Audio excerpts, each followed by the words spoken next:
मुग्धा और उसकी सास के बीच पूरा समय सास के किसी ना किसी काम को लेकर मतभेद चलते ही रहते हैं। बहू, ओ बहू, जरा चाय बना दे। मुग्धा चाय लेकर आती है। ये लीजिए, और कुछ चाहिए? अरे नहीं, बस चाय पीने का मन था। जाओ, तुम दूसरा काम करो। चाय पीने के थोड़ी देर बाद सास दोबारा मुग्धा को आवाज लगाती है। अरे बहू रे, आओ बहू, जरा हलवा तो बना दे, मीठा खाने को मन हो रहा है। इसी तरह मुग्धा की सास पूरा समय कोई ना कोई काम बताकर उसे रसोई से बाहर तक निकलने नहीं देती। कभी चाय, कभी हलवा, कभी पानी तो कभी दूध, हर समय खाने को चाहिए और उसके लिए अपने हाथ पैर बिल्कुल नहीं हिलाने। परेशान किया हुआ है इन्होंने। सास की जबरदस्ती परेशान करने की आदतों से दुखी मुग्धा एक शाम सचिन के साथ अपने कमरे में बैठी हुई बात कर रही होती है। सुनो जी, मम्मी जी की ये जानबूझकर मुझे परेशान करने की फरमाइशों से मैं बहुत फ्रस्ट्रेट हो चुकी हूँ। पूरे दिन में एक सेकंड का आराम नहीं मिलता। रसोई से बाहर कदम रखती नहीं कि बहू ये बना दे, बहुरी वो बना दे। अरे इनकी फरमाइशें चलती ही रहती है। अरे मुग्धा, माँ खाने की शौकीन है, पर उम्र हो चली है, खुद खाना नहीं बना सकती, इसलिए तुमसे बोलती है। अरे तो शौक भी उम्र देख कर रखने चाहिए ना। समझ में नहीं आता, हर समय फेविकॉल का जोड़ लगाए सोफे से चिपके बैठी रहती है। इतना सब डाइजेस्ट कैसे हो जाता है उन्हें? अरे तुम मेरी माँ से इतनी नफरत कैसे कर सकती हो? मैं उनसे नफरत नहीं करती जी, बस परेशान हूँ। जहां मुग्धा अपने पति से ये सब बोल रही होती है, वहीं उसकी सास भी कमरे के बाहर दरवाजे से कान लगाए सारी बातें सुन रही होती है और अगली दोपहर रसोई में मुग्धा के पास जाती है। बहू, आज ना मेरा कुछ मसालेदार खाने का मन है। तो चाय बना दो, मुझे बहुत पसंद है। अरे ना, ऐसा कर लिट्टी चोखा बना ले।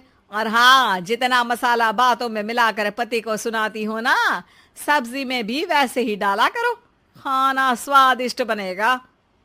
सास की बात सुनकर मुग्धा हैरान रह जाती है। मतलब आप पूरा समय मुझ पर हुक्म चलाने के साथ बंद कमरे में हुई पति पत्नी की बीच की बातें भी सुनती है? अरे बात जब मेरी थी तो सुनने में क्या दिक्कत है? ये कहकर सास वहां से चली जाती है। अरे अब तो हद पार हो गई, इस तरह से तो ये मेरा जीना मुश्किल कर देंगी। मुग्धा सास की हरकतों से परेशान उसका हल सोचने लगती है और इसी तरह कुछ दिन बीत जाते हैं, जिसमें सास का जन्मदिन आता है। मुग्धा बहुत खुशी के साथ अपनी सास को एंड्रॉइड मोबाइल गिफ्ट करती है। मम्मी, आपको सबसे बात करने के लिए बहुत दिक्कत होती है ना, कभी सचिन तो कभी मुझे बोलना पड़ता है, पर इस मोबाइल से आपको कोई दिक्कत नहीं होगी। एक जगह बैठे बैठे बहुत कुछ कर सकती हैं अब आप। मोबाइल देख सासू माँ खुश हो जाती है, पर उसे इस्तेमाल करना तो आता नहीं, इसलिए साइड में रख देती है।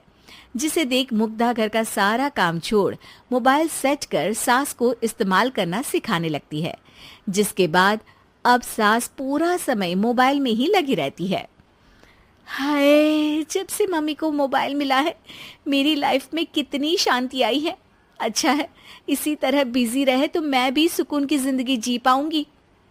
अब मुग्धा जब मन करे काम करना, जैसा चाहे वैसा खाना बनाकर खाना, पूरा समय रिलैक्स और खुश रहने लगती है। क्या बात है, आजकल तुम बहुत चहक रही हो।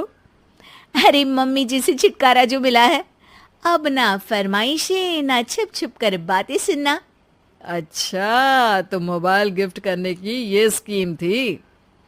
इसी तरह दिन बीतते हैं और अब मोबाइल पर लगी सास फरमाइशों की जगह सवालों के लिए बहू को आवाजें लगाना शुरू कर देती है। अरे बहू सुन तो, देख जरा किसी का फोन क्यों नहीं मिल रहा? रिचार्ज खत्म हो गया है, पर अभी 4 दिन पहले ही तो मैंने किया था, इतनी जल्दी कैसे खत्म हो गया? अरे मैंने कल तेरी कनाडा वाली मौसी सास से 3 घंटे बात की थी ना। क्या? इतना महंगा तो मोबाइल भी नहीं आया जितना महंगा इसका रिचार्ज पड़ रहा है। इसके बाद तो जैसे मुग्धा के दिन के 24 घंटे में से 20 घंटे सास के पास उनके मोबाइल रिलेटेड प्रॉब्लम सॉल्व करने की ड्यूटी ही बन जाती है। अरे मुग्धा, ये मोबाइल में अचानक तेरी मौसी सास की शक्ल क्यों दिखने लगी? और ये तो हिल भी रही है। मम्मी, ये गूगल डुओ का वीडियो कॉल है। इसमें आप बात करने के साथ एक दूसरे की शक्ल भी देख सकती हो। अच्छा, ये तूने मुझे पहले क्यों नहीं बताया? अब बताने के लिए पहले नहीं बताया। इसी बीच सचिन भी वहां आ जाता है और सास अपनी वीडियो कॉल में बिजी हो जाती है। क्यों, सास बहू में क्या गपशप चल रही है? इसे गपशप नहीं, दिमाग का दही होना बोलते हैं। पर तुम तो मम्मी को मोबाइल देकर बहुत खुश थी, फिर क्या हुआ? हाँ, उसका सुकून भी कुछ ही दिन मिला। अब घर के टंटे खत्म हुए तो मोबाइल की टिंग टिंग शुरू हो गई। देखो भाई, कुछ पाने के लिए कुछ खोना तो पड़ता है। आखिर तुमने मोबाइल अपने फायदे के लिए ही तो दिया है, तो फिर सवालों के जवाब भी देने पड़ेंगे, क्योंकि जब तक उनके हाथ में ये फुंथरू रहेगा, तुम्हारी लाइफ में प्राइवेसी और सुकून रहेंगे।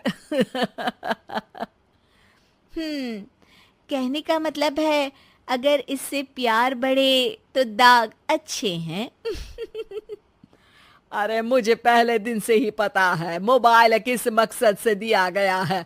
भूलो मत, इससे पहले मैं बातें ही सुनती थी। सास की ये बात सुनकर मुग्धा शॉक में और सचिन हंसता रह जाता है।